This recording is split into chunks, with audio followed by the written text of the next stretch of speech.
SEM, я скажу, тут 3 буйвола или буйволообразных. SEM. An abbreviation or acronym. Likely a name or identifier. Without further context. Its meaning cannot be definitively explained. Я.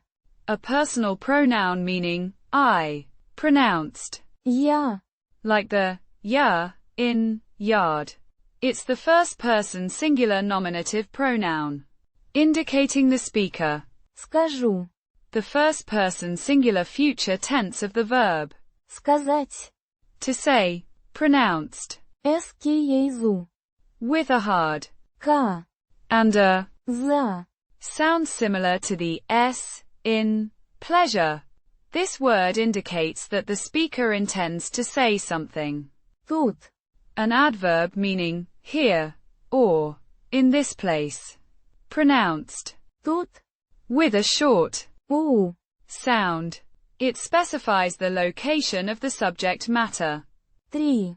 A numeral meaning 3. Pronounced. 3. Similar to the English word. It quantifies the number of buffalo or buffalo-like creatures.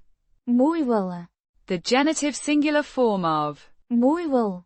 buffalo. Pronounced. Буйвола. With stress on the second syllable. The И.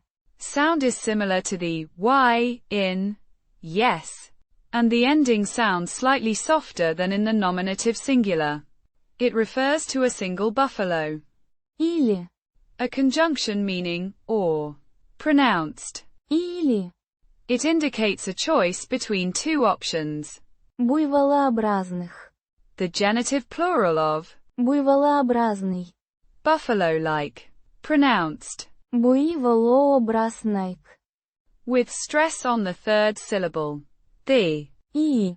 again sounds like the y in yes, and the ending indicates a plural, referring to multiple buffalo-like creatures.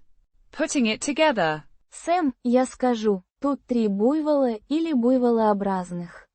This sentence can be translated as SEM. I will say. There are 3 buffalo or buffalo-like creatures here. The speaker, possibly named or identified as SEM, is indicating their intention to state that there are either 3 buffalo or 3 creatures resembling buffalo in their current location.